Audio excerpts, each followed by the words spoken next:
Not the CPAP, no. She will hit you with her cock. I love a man who can feed me and fuck me. Welcome back to Baby Daddies, the podcast where me and Imario recap Daddy TVs and Out TVs for the Love of Del Season 3. We just had our premiere and, it was gaggy. We did take a couple days to watch it because of Thanksgiving stuff. We had lovely times with our family and friends and loved ones and whatnot. But we're back and we're ready to get into some daddy himbo nonsense. Imario, how are you? I'm doing great. I had a great Thanksgiving with my family. It was nice to just be out and away for a while. Thank you again for taking care of my son, your nephew. Love the nephew. I don't know if you can hear him. He's meowing down the hall right now. He's about to start his zoomies after dinner. I can't hear him at all. But mine was good. What about you? It was good. I went to Vegas to see my siblings. I'm not from Vegas. I'm from Jersey, but both my siblings decided to move out there. Don't know why.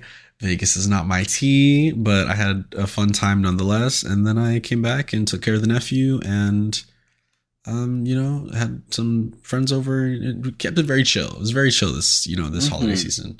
But yeah, and then I watched this episode and I was gagged. I'm excited.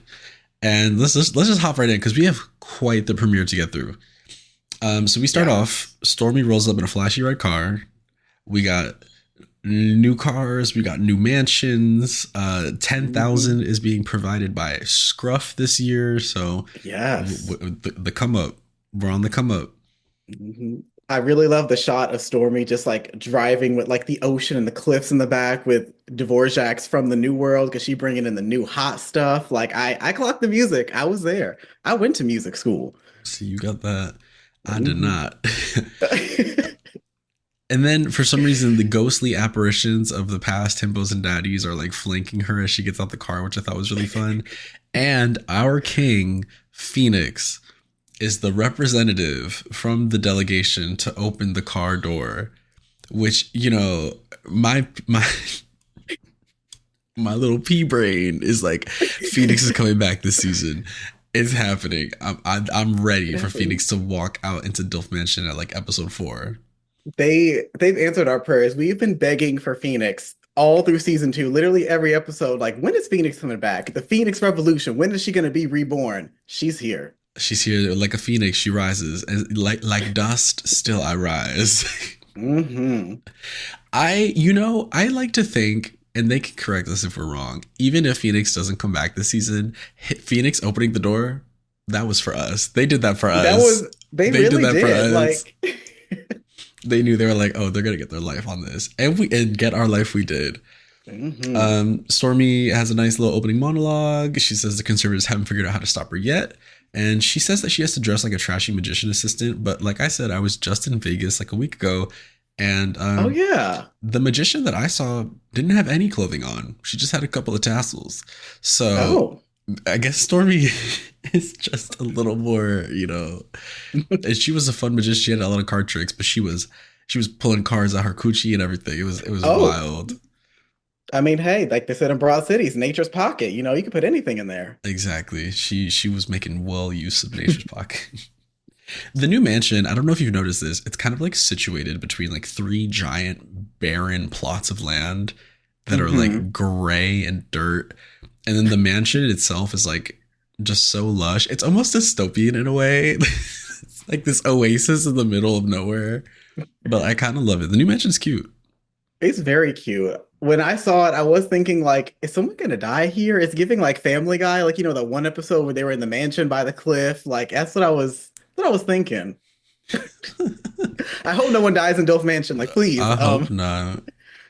We start off with the daddies' entrances. First out, we've got Nicholas. And we've kind of given our first impressions, so we don't have to go that deep into these entrances. We'll kind of just run through them.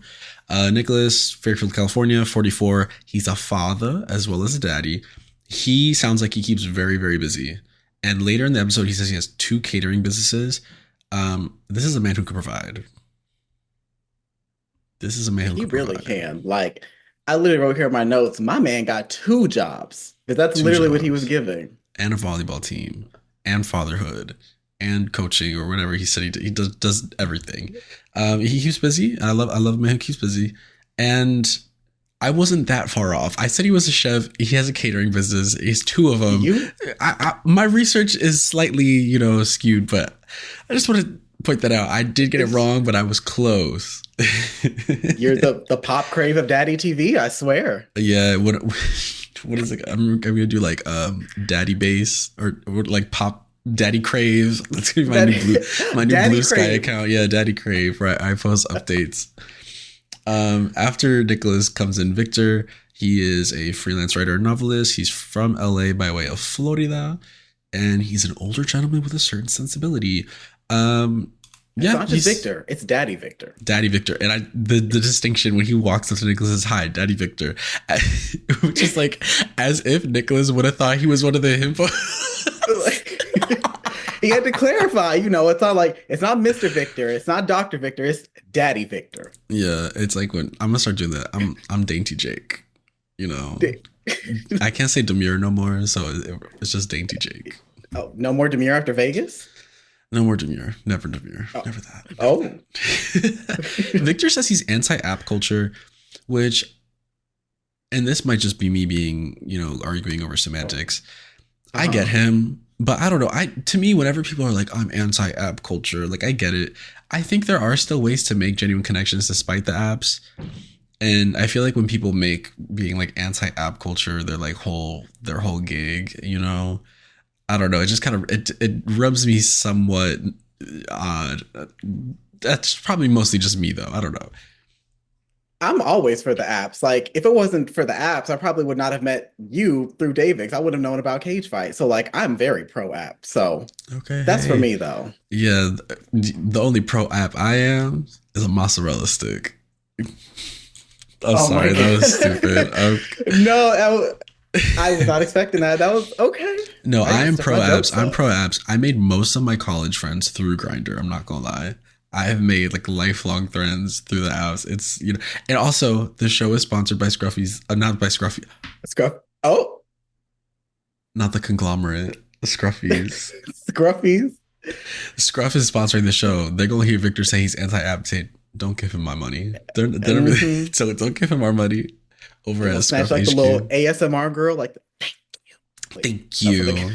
Thank you. Anyways, next up we got Fox from Louisiana. The first thing I have written here is that damn tongue is always out of his mouth. Every confessional. I was like, put that shit back in your mouth. Leave the Gooners alone, okay? They're a proud race of people. He's not just a father. He's a grandfather. A grandfather. But he looks very young. He said he was one of the older guys, but I'm like, he doesn't look it. Like, he looks a man of a certain age. I'm not saying he looks like a himbo, but he age has treated him well. Let's say that. No, the skin is flawless. Like, it is so smooth. No filter needed. Oh. The body was bodying. My favorite thing that he said, I like to think I'm a top chef. I could feed you and fuck you. I have that right here. That's beautiful. I love a man who can feed me and fuck me. He seems like a fun ass time. Out of all the daddies so far, when he came out off the bat, he was the one I was like, this is someone I want to hang out with, Like, he just exudes that energy. He just seems like a good time. Victor, if you're ever coming to Chicago, we love eating. Yeah. Hey. And last but not least, we have David, who splits his time between New York and Mexico. He's a real estate agent. And I don't know, something about him, I just feel like I know him. I don't know him personally, even though we're both from Jersey, but something about his like energy and like the way he walks, the way he dresses, something about him just feels very familiar to me. I don't know why. He's got some legs that don't quit. He's real tall. Very tall. Very tall. And I like when he's doing like the opening in the pool shots. He's got this like swimwear that's got like kind of like a dragon or something on the back with like a chain hanging out of it too. The chain is really cute. I thought that was a fun little way to differentiate rather than just being like, in a jock or in some swimming trunks. It was a little different. I liked it. I think it's the new swimwear for 2025 because like, we had like the MCE, like the buckles on the side. Buckles. Now we got chains in the back. That's the new thing. Chains in the back. Mhm. The daddies react to Stormy's dress. Very fun. Also, Stormy's in this like white blue kind of number. It's like starts off like white up top and it gets kind of like icy blue at the bottom. Very cute. Good ombre dress. Love it. Yeah, I love it. And then we get the himbos coming in all blue jumpsuits, which is very, very fun. I have here Stormy says they look uncircumcised, and I wrote hashtag foreskin mafia because Boomer Banks, the queen of blue sky. Love it. Have we talked about the foreskin warrior on this podcast, or did we only talk about that on Poison Touch? The foreskin warrior. I know about the foreskin warrior. I feel like you were there when I talked about him. He was when I was in college. I went to Temple University in Philadelphia. There was a man on Grindr, and he went by the foreskin warrior. I haven't told you about this. So the foreskin warrior. I would have known a foreskin story. He used to message everybody if you like said you were uncut, or he said you were cut, offering to try and like teach you in the ways on how to regrow your foreskin. Through like a variety of tactics and like clipping it to like make it grow back or whatever and all this stuff. So not like a veneer tech, like a foreskin tech. Okay. Yeah, he was like a foreskin tech. And I don't know why this man sticks in my head to this day. I just think it's so funny because I just think the foreskin warrior is such a name. Like that's someone you want to root for, you know? That's like Robin Hood, the foreskin warrior. The real underdogs. Like yeah, he's like for the people, by the people. Foreskin warrior for the people. Okay. Yeah. The first himbo that comes in, well, they all come in at once, but we get intros. We have Danny. He is LA's premier pocket bottom. I love that. That's a good line. He's one of those like jack of all trades in nightlife. I'm a bartender. I know lots of people like this. They're all very good fun. He loves his references. She's a girl who likes a reference because she says she likes big dicks and fried chicken, which is Jujubee. Famous line. And Danny and Nicholas are the ones that break the ice together, and they're both very joking and cracking jokes and having a good time. It's all very cute. And then Nicholas breaks the key. I was not expecting that. I was like, damn, she's going hard with this hammer and the ice pick. Like she broke the key. Nephew. He's been crawling around the background at the ring light, and now he's like, come on, get down, baby. Daddy's working right now. You hear that? Daddy is working. Daddy's working. Yeah, as we stated last episode, you're the daddy. I'm the him. The baby. Yeah, I'm the baby. I'm baby. Speaking of baby, the next himbo that comes in is Timmy, who is 21. 21. 21. I remember when I was 21. I don't, because I was very inebriated for most of that year. He's an influencer and a social media coordinator, which once again, I was correct. He does work for Paris Hilton. And he says, the one thing that grabbed me, he says, I've been in tons of serious long-term relationships that have ended very toxic. And yes, I'm very sorry to hear that. But also, you're 21. How many long-term relationships can you have by 21? But this is probably just, again, me arguing semantics. Maybe it is. I mean, I just think of that tweet where it was like the 25-year-old consultants where it's like, what do you have to consult about? You're 25. Like, what have you known in life? And I'm like, oh. Well, you could know a lot by even 21. I'll say that. But I long term, maybe, I don't know. Listen, when you deep in it at 21, I will tell you, 3 months feels like forever. That's a whole semester. Oh, okay? No, I get that. I understand that. I just don't know if I would call it long term. I think it could be short term, but short term. He wants a firm daddy, many such cases. And he likes big, tall, brolic men. You know, he's got like this like affectation when he speaks that I find very fun. Mm-hmm. Even though sometimes it makes him sound very sarcastic, which I think I also kind of suffer from. Sometimes I come up more sarcastic than I actually mean to. But yeah, Timmy's Timmy. Victor says that he likes Timmy so far because he seems more reserved, which I don't think Timmy seemed that reserved in his confessionals, but maybe in like a group setting, he came off more that way. I can understand that because in a one-on-one situation, I definitely wouldn't seem reserved, but in a group setting, it's just like, it's the big personalities. Yeah. It's kind of cover me up a little bit, but I like me some Timmy. I'm ready to see more. Yeah, I think Timmy had, we're not at that point where we're like counting confessionals yet, but Oh, You know, like they do for other shows. the narrator of the season. The narrator of the season. That being said, Timmy did have a lot to say in narrations this episode, which I mean, I thought that was pretty nice. It was good to hear from him. He's pretty funny. Mm-hmm. And also, okay, so Victor says he likes him because he seems more reserved. Me, and this is just my experience, I think I would want someone a little more out there if I'm more reserved, as like a good foil to kind of my own personality, you know? Like John is a little more reserved, I'm a little more outgoing, but also we're both kind of like ambiverts, so we kind of swap those roles sometimes. I feel like Abel is more outgoing and you tend to be more of a homebody sometimes. And like, and you feel like the dynamic, if you're both too reserved, then what, you're just gonna be at home cooking soup every day. But if you, we literally had soup today. Clock me. Well, you know, and if you're both too, you know, like callejero, you're gonna be in the streets all the time, and that's not gonna be good for either of you. So I feel like there has to be kind of like sort of a balance. So I don't know. If I was Victor, I would maybe look less for someone who's more reserved, and maybe someone who kind of like brings out parts of you and it kind of helps you shine that way. Which later in the episode, I feel like Danny might be that person. Mm-hmm. Because they can connect on that, and we'll get to this when we get to it, but he can connect with him on that social aspect and talk about, you know, building community and all that. But Danny, being as outgoing and bubbly, can kind of bring parts of that out of Victor, I feel. So I feel like rather than focus on someone more reserved, maybe that would be better for him. Next up, we've got Jay Seabrook, 27, from Vegas, works in a sleep center. I did not clock that at all, but now that I know that, I need him to figure out my snoring. We got to figure it out. I mean, you know what I'm going to say. I done sent you tweets about it. You know what I'm going to say. What? Not the CPAP. No. I refuse. I refuse.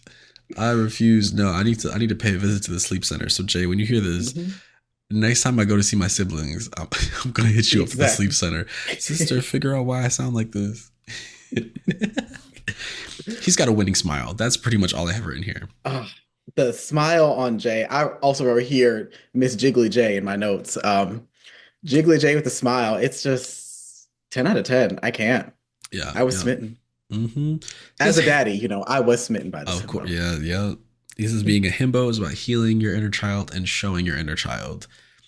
I don't know if that's what being a himbo is about, but I'm willing to take his word for it. You know, if that's what he says, whatever you say, baby. I'm not gonna argue. I'm gonna stand by him. I'm not gonna argue with someone who looks like that. Whatever you say, baby. Next up, we've got Justin. He's the smart, loud himbo.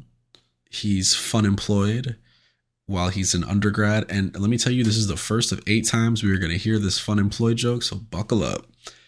And I honestly had never heard the word fun employed before I met Justin. I'd never heard fun employed. I heard it all the time in college. It's a very undergrad, like college joke. What? I was never fun employed because I had 3 jobs every semester. Yeah, maybe my ass was also working full time when I was in school. Maybe that's why I ain't here, because my ass was at work. Yeah, but I heard it from my friends who had money. My friends that were afforded the luxury to be fun employed, basically. Whereas I'm busting ass working my day job and my night job and 2 internships. I was about to get up and say, clock that tea and shake some ass, but clock it. That being said, he's from DC adjacent, and this triggered me. No, it didn't trigger me. I just happen to find most DC gays incredibly annoying. I feel like they are sticks in the mud. That being said, I don't think Justin is that, because he's cracking jokes during this ice breaking challenge, and you know, he's smashing my expectation of what a DC gay is, which is like a political stick in the mud. But he seems fun, if not a little rambunctious. Oh, what a word, rambunctious. I don't feel like I know any DC gays. Like the closest DC thing I have is like Housewives of Potomac, which is not the same at all. No, as I think I don't know any here, but back when I lived in New York, I knew a couple. And then my friend moved to DC, and I was like, "Girl, no, we gotta get you out of here. We gotta get you out of here." Yeah, we lost another one. Anywho, that's again your mileage may vary on that. After they break all the ice, they start disrobing. where everyone gets like a fun little slow-mo moment to take off it's very cute. Show a little skin, little ooh. Yeah, show a little this, show a little that. Justin gets tripped up immediately by the shoes. That's what would happen to me. The look Stormy gave was just like, girl, do you know what show this was? And immediately in my head, I was like, don't get the shoes. Don't get the shoes, baby. Like, yeah, don't get the shoes. That being said, the jeans he has on under, fab. I love that. I did like those jeans. Fab. I'm also thinking logistically about how this was like shot. I'm like, did they shoot them disrobing beforehand and then like have them come out, or was it like pause and then everyone did the disrobing like after the ice challenge? The camera just had to get all up in their face, so the daddies are like kind of watching as like the cameras are like moving around them. But again, it's me metagaming. I really, really like Danny and Timmy's outfits. They gave. Timmy had the nice blue number on. Danny had on this like the camo pants and like the crop top. Super, super cute. I do love me a good crop top. They always work. Like in every situation, you could always do a crop top. Yeah, I need to wear more. Well, no, let me work on this a little more. I can do more cardio. Then we'll get there. Then we have an opening mixer. We're split into two groups. So there's David, Jay, Victor, and Timmy. And then there is Nicholas, Danny, Fox, and Justin. We don't really get a lot from Nicholas, Danny, Fox, and Justin. No, I only have one line here. I do have fun employed again. I wrote that here. I have Fox as a daddy. When he said, I'm a daddy and a daddy, I was like, okay, like I'm gelling with Fox. He is good company. Yeah, Fox is fun. We only get them talking about being fathers and grandfathers, and then we get Fun Employed the remix, and that's like pretty much all we got from them. I mean, that being said, the bulk of it is definitely in this kind of tug of war between Victor and David and over Timmy. Mm-hmm. Yeah, and Timmy plays his Paris Hilton note, which is very fun. That's hot. It was hot. That's hot. And Victor asks them if they have any favorite poets or poems. I don't think this is a good question to ask in any situation. Why isn't it a good question? I thought, like, as a writer, I was like, okay, that seems like the logical question to ask. I think asking someone if they're like their favorite author or something is different, or like authors they like. Listen. Poetry is all around us. It's music. It's an art. There are poems everywhere for those with the eyes to see it. Okay. Even earlier, I referenced it. Like dust, still I rise. I referenced a poem in this. Poems are everywhere. That being said, off the bat, off the cuff, can I name a poem that I like 100%, or an author, or like an author of poems, a poet? Like that quickly? It's like name a woman. It's like it's kind of like one of those things where like if you're put on the spot like that, it's just hard. Or like when people say, "Oh, I'm into architecture," and someone's like, "Oh, who's your favorite architect?" Girl, I don't know. I just said I like buildings. It's like one of those things. Like, yes, I like poetry, but can I distinctly name a favorite poet or poem off the bat? Can you? If I were to ask you this question right now, which I am, what is your favorite poem or poet? I would have gone the funny route and did a deflection. I would have been like, oh, I love that Tortured One, Taylor Swift. I would have lied my ass off. See? Like, it's a poet. I mean, if you gave me a little bit more time to think, I've been thinking about it since you asked me. Like, I would have said Shel Silverstein, Where the Sidewalk Ends. I think it's a cute little book of poems we all grew up with. Okay, yeah. See, I mean, Timmy does the deflection where he's like, girl, roses are red, violets are blue. I don't know. Yeah. Which, listen, I get, and they try to like play it off as a moment to like make the himbo seem dumb, but I'm like, I don't think that's it. I think this is a genuinely hard question to answer. When I watched it, I was like trying to think of one from myself. The only poem I can really think about that stands out in my mind all the time is this poem I read in high school. I don't know the name. I don't know the author. It's about a drag queen on her deathbed. She's dying of AIDS complications, and it details her like quote unquote final performance. I don't know the name of the author. I just remember how much it made me feel, how emotional it was. It's about like, I think it's called like All Her Pearls or something like that, because they talk about her pearls and Kaposi scars and using like balm to cover up the smell and stuff. It's very tragic and haunting, and it talks about like glamour and disease, and I don't know, that's the poem that sticks out of my head. But once again, don't know the name nor the author. So if you know what it is, If you're listening to this, help me out. Put it in the comments, please. We need to know. Yeah, I'm actually really would love to find it again. I was David and Victor's fighting over Timmy. Two daddies over Twink. Tale as old as time. I don't know what else to say about it. It's a tale as old as time. You know, Listen, I mean, many Timmy's such cute. cases. Like I can see it. Many such cases. Timmy's in my tea.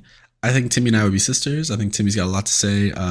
Timmy gets into growing up and being bullied and gives us more of his background and stuff, which really you can tell David's like empathizing with him on that, and that's good. And then he's and also this is like, I feel like a lot of people just think New York and think New York City, but there are like literally anywhere outside of New York City, all of upstate New York, all that, it's like rural up there. You know what I mean? So yeah, there are tons of small towns that are just completely red and very, you know, not kind to queer youth. So I didn't know that because I'd only been to New York twice in my life. The most recent time was like 2 months ago, and I was only in New York. I didn't even think about all the parts upward that could be red. So when he said that, I was like, wait, big ass that's state. up there? Yeah. It's a big ass state.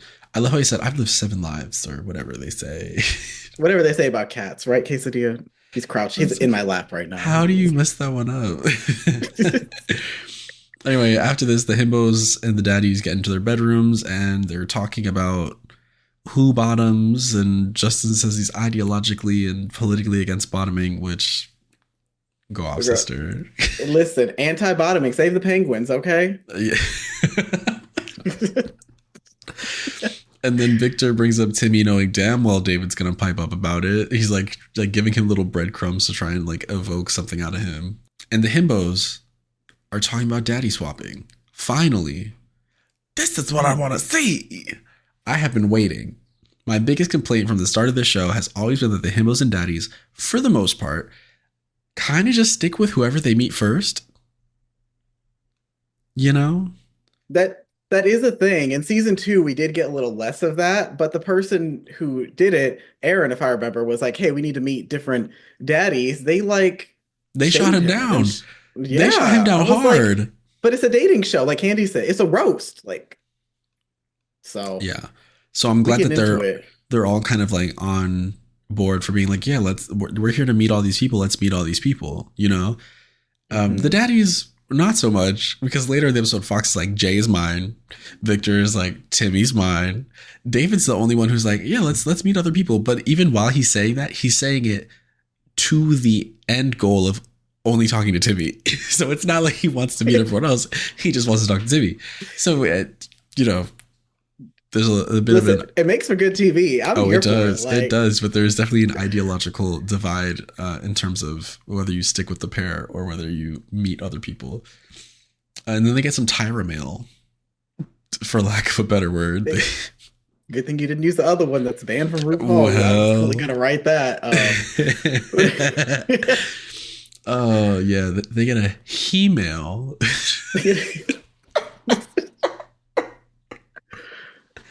Oh my that God. comes with Victoria the boombox. Scone is going to find this. Yeah, girl. They get a boombox and they have to listen to 2, you know, himbos and 2 daddies to figure out who they want to let in the house next.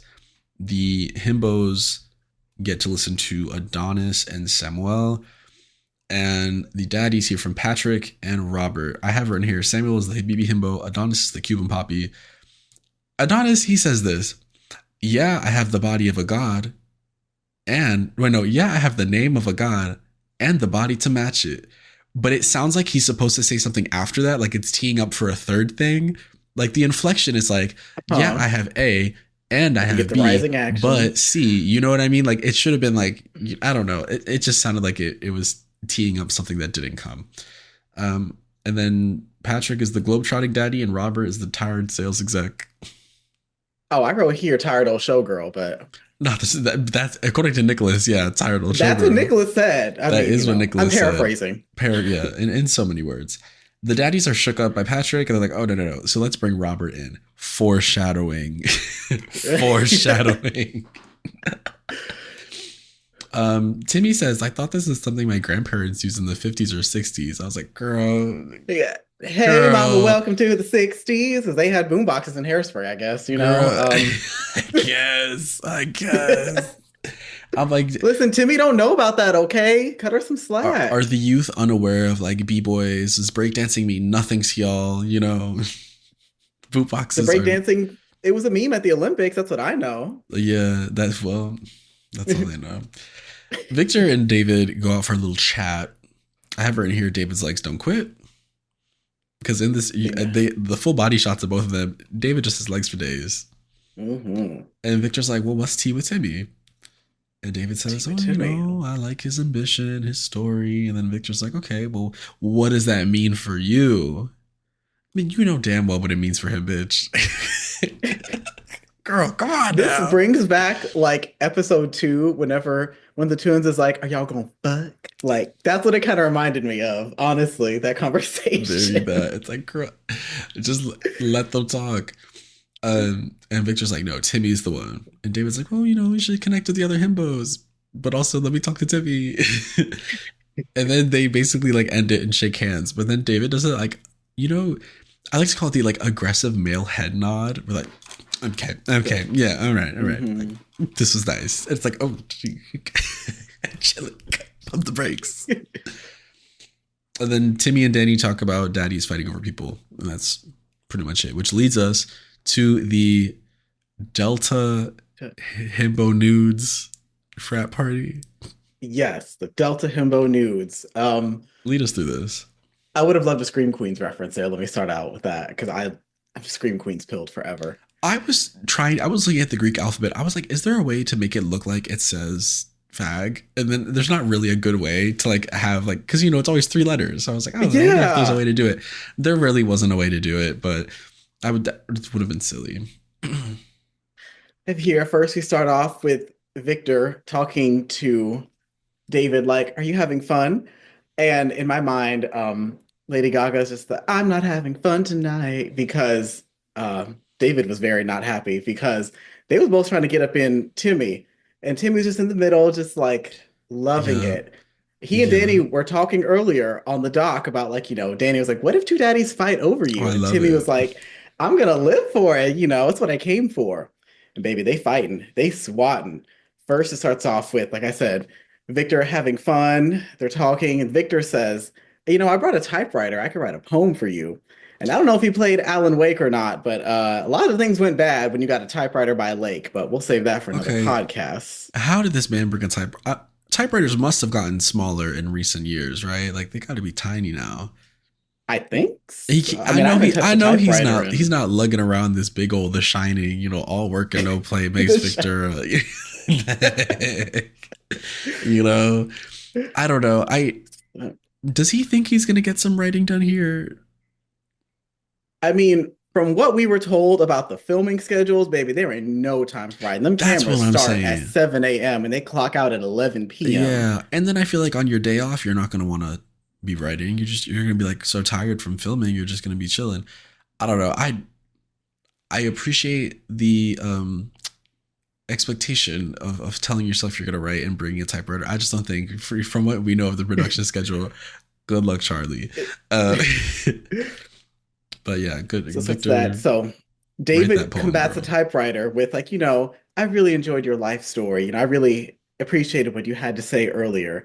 And then to get to know them better, Timmy's like, can I spank both of y'all with a paddle? And they were like, fun way to break the tension. Fun way. The best way. The best way. I do think if David had said what he said in his confessional, it would have fared better.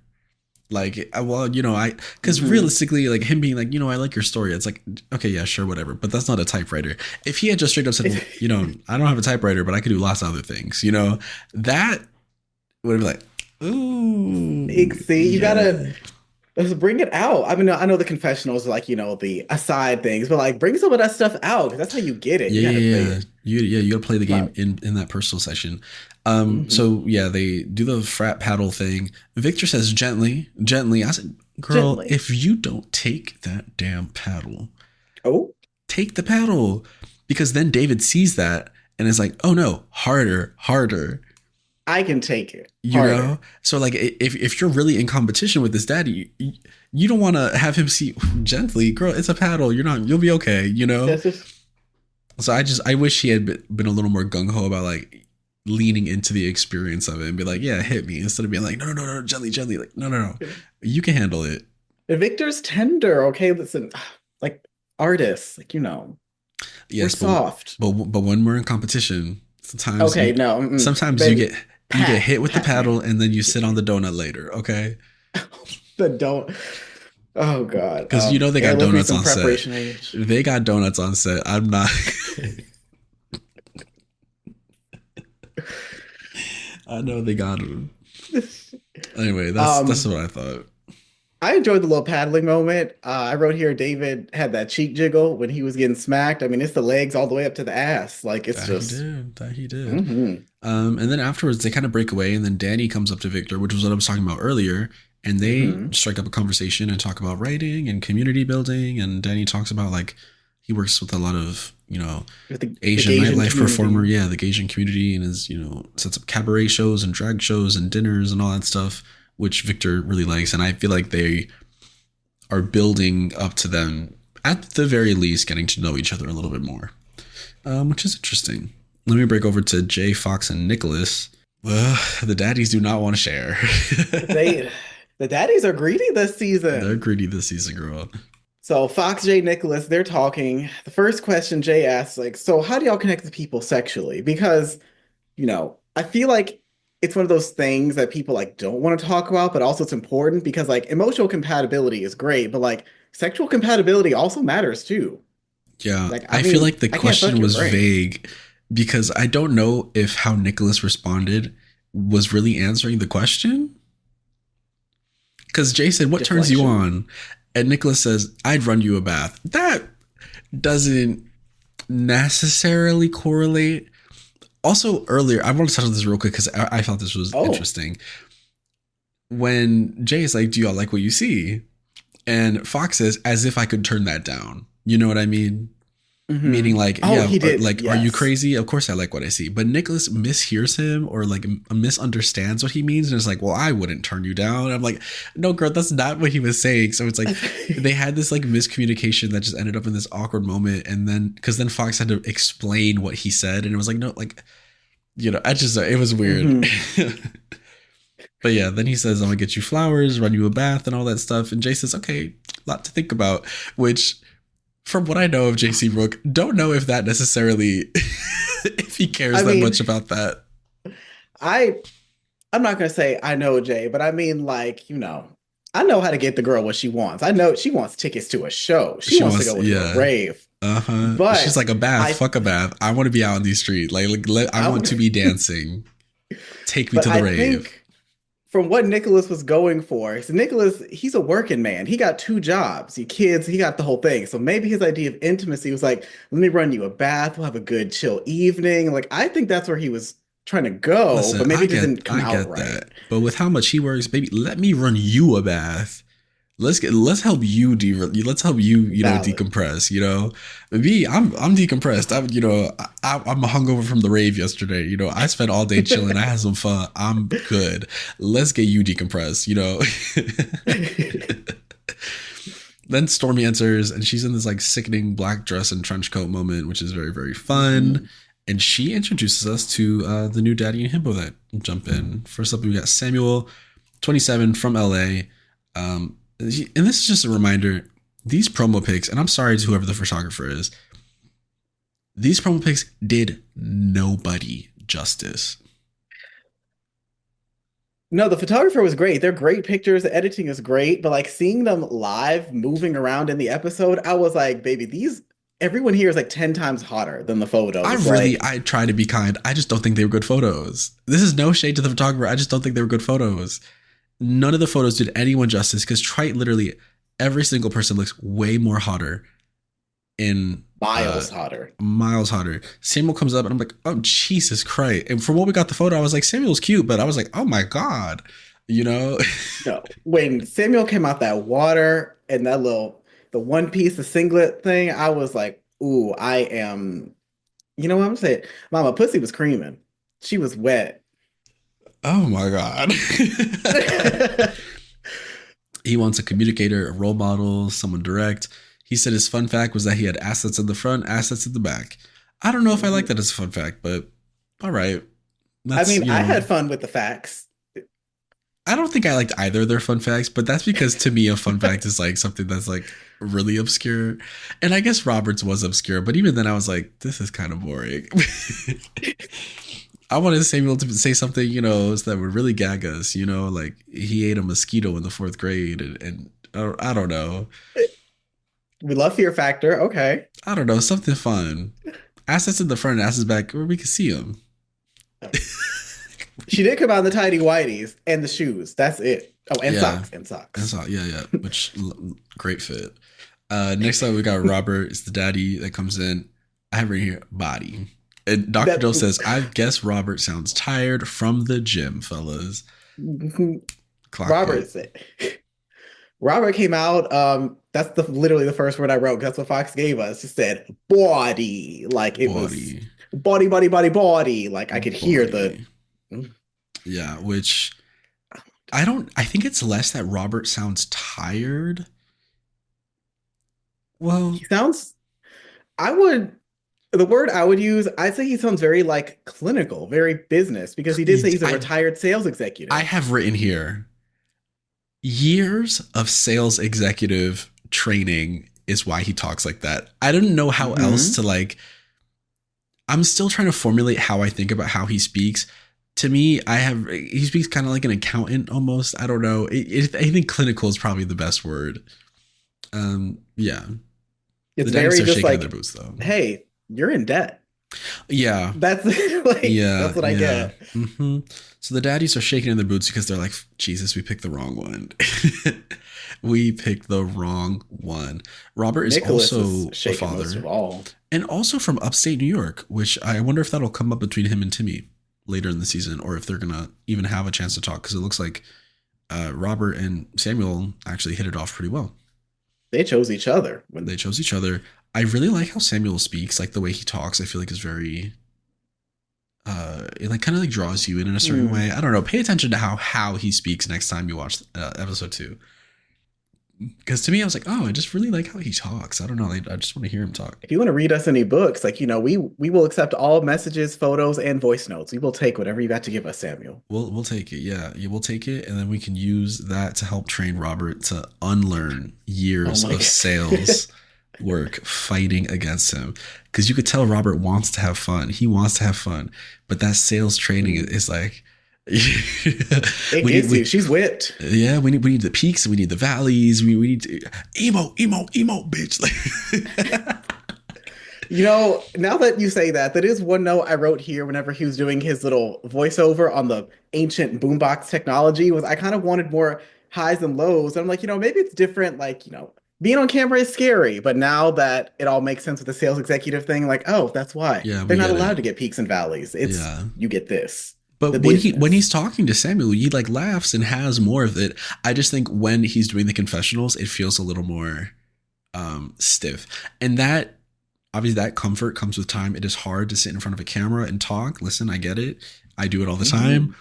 It is very hard to sit in front of a camera, especially when a bunch of people are watching you, to like speak authentically, or at least try to speak authentically, And so I think when we see him talk with the other daddies, the other himbos, I'm like, that's him. That's Robert, But then when we get the confessional, it's like, this is the more calculated, clinical kind of side of it. And he just feels a little less comfortable, which, to be fair, this is his coming out. He says so. This is his coming out experience. He is the Caitlyn Jenner of daddies in terms of coming out. Okay. That is one way to come out. Like when I say that, I mean like coming out in the biggest way possible. You know what I mean? Like instead of a Vanity Fair cover, he came on for the love of DILFs. I can see that. I wrote here in my notes. We need to get him the Ellen special, like ASAP. That's what he needs right now. Yeah. Let's just hope he didn't hit someone with his car. I wasn't going to say that because as soon as you said the Caitlyn experience, I was like, so he almost killed somebody or did? Like, no, God, no. Anyway, that brings us to the end of the episode with the Dr. Dilf call where Stormy says there's a love triangle. And this is a pet peeve of mine because it's not a love triangle. A love triangle implies that all three parties are into each other. Victor and David are not into each other yet. We don't know. There could be some daddy on daddy this season. It's something we've been asking for it, you know. I feel like you're over here banging on the desk when the camera cuts off, like, damn it, I'm gonna get my daddy on daddy action, whether they like it or not. Like, yeah, exactly. And then Stormy chugs a beer, and listen, Stormy girl, love you. We needed to practice this chug a good 8 more times off camera with water. Practice it with water, because this chug was weak. I mean, as a bartender, you're the most certified to talk about chugs. It was weak. I'm just saying, we swirl it around. You know, we want to really open that throat up, because this is you on this is you on the world stage. You know, you want to show them that you could chug it like that. I would have been in my dressing trailer, give you another bottle of water. You know, I would have been really, really committed to trying getting the best chug possible. And I think she probably could have done that with a little more practice. But that's, again, I'm nitpicking. You are nitpicking. But now that you say that, I'm like replaying the scene in my head. Like, imagine like the chug it, and then she just puts the bottle down. She says, "That's why Republicans can't stop me yet." It would have been, or not even, just smash the bottle on the ground. It would have throw ate. it. It would have ate. It would have ate. That's what we wanted. And instead the chug was like mid, and she didn't even finish it. But like, I don't know. We ended up with a very fun, very saucy teaser for the rest of the season. And I'm excited to watch episode 2. Who are you? What pairing so far? We only got a couple pairings so far, but which pairing are you most excited for? I think the pairing I'm most excited for, I'd have to say, I kind of want to say Jay and Fox. Just seeing them together, I could see something there, and I want to explore more of that. Yeah, I also had more them listed, and I had Robert and Samuel. I want to hear more about them as well, or if they're going to stick together, or try to explore other options. Because I could see Robert and Timmy becoming a thing. Robert and Timmy could be a thing. I mean, Robert sounds exactly like the kind of man Timmy wants from the description. Tall, brolic men, and they're both from upstate New York, so like geographically they're in a very similar area. So like I feel like if that ever comes up, that'll be more on them to be like, oh, this like is something that could actually work, instead of having another rehashing of the storyline of I'm on the East Coast, you're on the West Coast, you know. We meet each other in every universe, I swear. Yeah, we are all joined under the same sky. Wait, wasn't that a web thing? Like, what, they're all... She will hit you with her car. Oh, that's... Anywho, thank you for watching Baby Daddies. I've been Jake. You can follow me at Poison Touch Pod or at Crowcunk on Instagram to catch all my, general daily stuff or my podcast stuff for the Poison Touch Advice Hour, the podcast where I give you the best and worst advice for all of life's predicaments. Also, I'm not on Twitter anymore. I'm on Blue Sky. That's at crowcunk.com. Because, fuck Twitter. And Imario, where can the girls find you? You can find me making my pussy real creamy at Booty Origami. Holy You're going to cut that one out. Like, no, that's staying. You say that jaw floor. I had to make a moment to clip it later. My name is Imario. You can find me making my pussy creamy at Booty Origami on formerly Twitter. I'm still on Twitter, but I have also moved to Blue Sky because that's where all the good stuff is. On Instagram, and I'm on Twitch every now and then. I play little spoopy games, see a little Phasmophobia, And that's all Booty Origami. We'll catch y'all next week for episode 2 of For the Love of Dilfs, which, I'm just gagged. I'm excited. We got a whole season ahead of us. All right, we'll catch y'all. Oh my God. Bye. Bye. The only pro app I am is a mozzarella stick.